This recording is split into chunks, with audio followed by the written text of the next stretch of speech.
Welcome back to our channel. Today we're diving deep into the fascinating world of muscle protein turnover.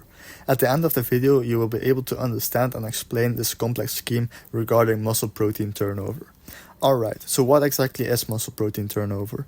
Simply put, it's the balance between protein synthesis, which is the building of new proteins, and protein degradation, which is the breakdown of old proteins within our skeletal muscles. When protein synthesis outweighs protein degradation, we experience muscle hypertrophy or growth. On the flip side, if protein degradation exceeds synthesis, we see muscle atrophy or shrinkage. Now let's break down each process starting with muscle protein synthesis. Protein synthesis is stimulated by various factors, including growth hormone and testosterone, both of which play vital roles in muscle growth. Growth hormone, released by the liver, and testosterone, acting directly on the muscle cells, trigger the production of insulin-like growth factor 1, or IGF-1.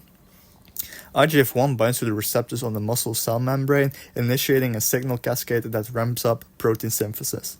For protein synthesis to occur, translation is essential, which is regulated by translation factors such as eukaryotic initiation factor 2 and eukaryotic initiation factor 4, which are normally inactivated. EIF2 is kept inactive due to an inhibitory phosphate that is put on it by GSK-3 beta. And EIF4 is inactive due to it being bound to 4EBP. So, to stimulate protein synthesis, IGF-1 binds to the receptor on the sarcolemma, which will activate IRS1 due to phosphorylation that in turn will phosphorylate P13K, which will then in turn lead to phosphorylation of OCT. This OCT will then inhibit GSK-3 beta, which leads to the eukaryotic initiation factor, or EIF2, to no longer being inhibited, and this allows for the initiation of translation. Furthermore, OCT will also phosphorylate mTOR, which leads to mTORC1 and mTORC2.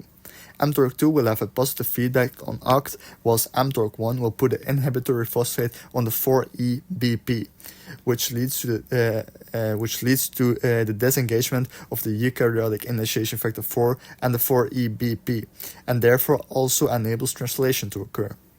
mTORC1 will also phosphorylate S6K1 to activate the ribosomal S6, which increases the translational capacity. All these increases lead to an increase in muscle protein synthesis.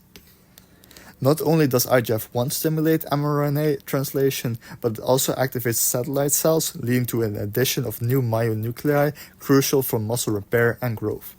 So that's how muscle protein synthesis works. But what about muscle protein degradation? There are three main proteolytic systems in skeletal muscle: the ubiquitin proteasome system, autophagy, and the calcium-dependent pathway. Well, myostatin signaling suppresses protein synthesis because it acts as a brake, since myostatin will bind to the receptor named OCTR2B, which phosphorylates SMAD2/3 and will inhibit the activation of OCT. FOXO, which is a transcription factor, is usually found in the cytosol in the inactive state. This inactive state is maintained by OCT. If IGF-1 and insulin are inhibited due to a disease, for example, OCT is not as abundant and FOXO will not be inhibited as much.